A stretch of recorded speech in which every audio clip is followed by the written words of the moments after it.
Good luck. Here we go. Eto, nag-survey kami ng 100 Pinoy. And the top 5 answers are on the board. Isang gabi, habang mag-isang naglalakad sa kalye, may narinig kang iyak ng sanggol. Ano ang una mong gagawin? Swear up. Tutulungan. Tutulungan ang baby. Ano, siguro. Siguro. We'll see. Nansan ba yan? Queenie, again ha. Isang gabi, mag-isa ka naglalakad sa kalye, may narinig kang iyak ng sanggol. Ano una mong gagawin, Queenie? Magtatanong ako sa mga marites. May mga tao siguro. Anong tatanungin mo sa kanila? Uy, ano nangyari? Okay lang ba yung baby? Oh, siyempre, concern. Ano ba nangyari sa baby? Di ba basic? Nansan ba yan?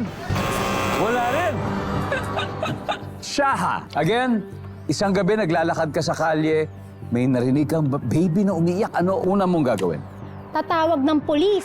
Tatawag ng pulis. Nansan ba yan? Okay? Pero may 1 and 2 pa. Aya, pwede pa natin makuha yan. Anong gagawin mo? Unang-unang gagawin. Titignan. Titignan niya kung kamusta yung kalagayan ng baby. Survey! Okay, Aya, pass or play? Play! Play? Okay, let's go. Balik muna tayo, sweat up.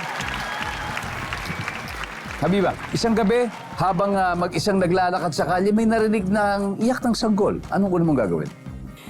Siyempre, matatakot ako. Saan nanggaling yung umiiyak at gabing-gabi pa? Yan. Oh. Survey says, oh, wala rin.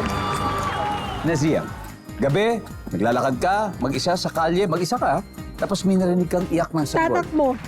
Tatakbo! Nasaan ba yan? Yes. Tapos hinabol ka ng baby. Queenie, ano pang gagawin?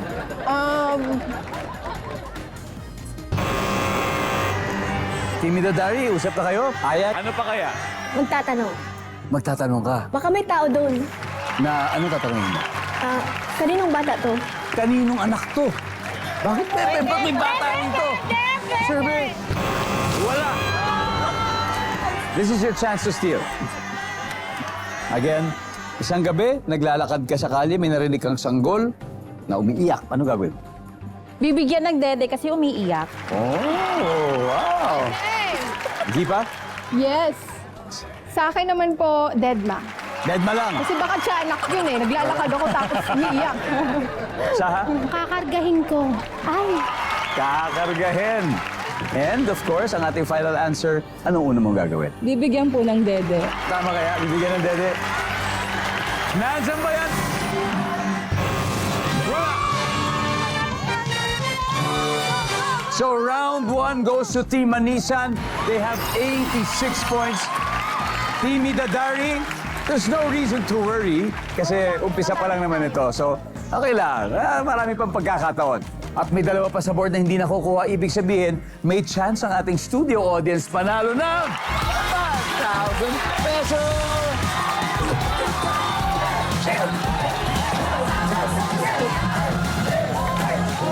Oh!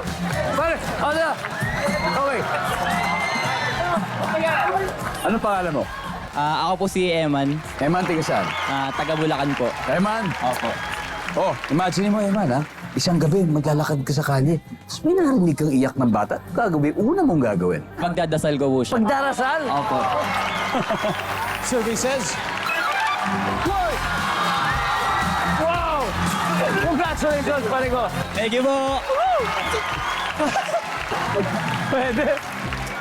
Wala, dinaan na lang sa dasal. Anyway, may isa pa, hindi pa nakukuha number 4. Deadma. Sabi ni Edgy pa, di ba?